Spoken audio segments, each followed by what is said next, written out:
Welcome to the GoalZero Toolbox Talk series. Today's Toolbox Talk: Hazard Assessment. A hazard is any source of potential injury, illness, or damage to someone or something. Importantly, a hazard only becomes dangerous once a person is exposed to that hazard. If left alone, a hazard poses no risk. Hazards usually fall into one or more of the following categories. Safety hazards, e.g., unguarded machinery. Biological hazards, e.g., blood and bodily fluids. Physical hazards, e.g., radiation.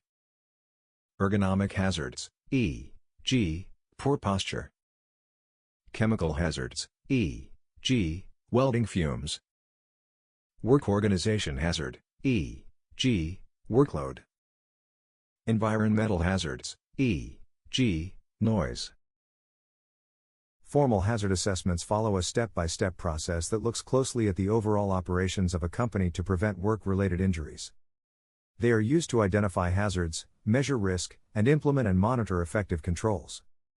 Once complete, the company will have recorders of detailed assessments that identify hazards, risks, and controls for all tasks within the company. These records will require regular review and maintenance. Informal hazard assessments, FLHA, site-specific hazard assessments are used to address hazards that show up because of changing circumstances at a work site. They check for hazards before work starts at a site and at a site where conditions change or when non-routine work is added. How to identify hazards? Start by taking an inventory of all the jobs and/or work types within the organization. From your inventory of all the jobs/work types in the organization, you will compile a list of related tasks for each. Identify hazards of each task by identifying both health and safety hazards. Once you have identified all the hazards of individual tasks, you can evaluate the level of risk that is associated with each hazard. Find ways to eliminate or control the hazards. All identified hazards must be addressed. Ranking the hazards tells you which hazards you should deal with first. If hazards cannot be eliminated, they must be controlled. Once you've identified the hazards, ranked the risks, and selected the best way to eliminate or control the hazard, you need to follow through with actions.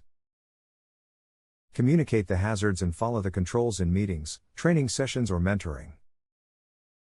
Regular monitoring and evaluating the controls, confirming workers are following correct procedures, and making sure equipment is appropriate and in good working condition, we can anticipate problems before the health and safety of workers are negatively affected.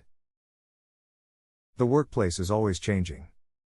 To keep workers healthy and safe, employers are required to review an existing hazard assessment and revise it accordingly when a new task, work process, or equipment is introduced, or when there is a significant change to a work site. Hazards and exposure to hazards change over time. Equipment deteriorates, jobs change, and people can be under all sorts of different stress. Review workplace hazards as frequently as possible, evaluate control measures, and look after one another.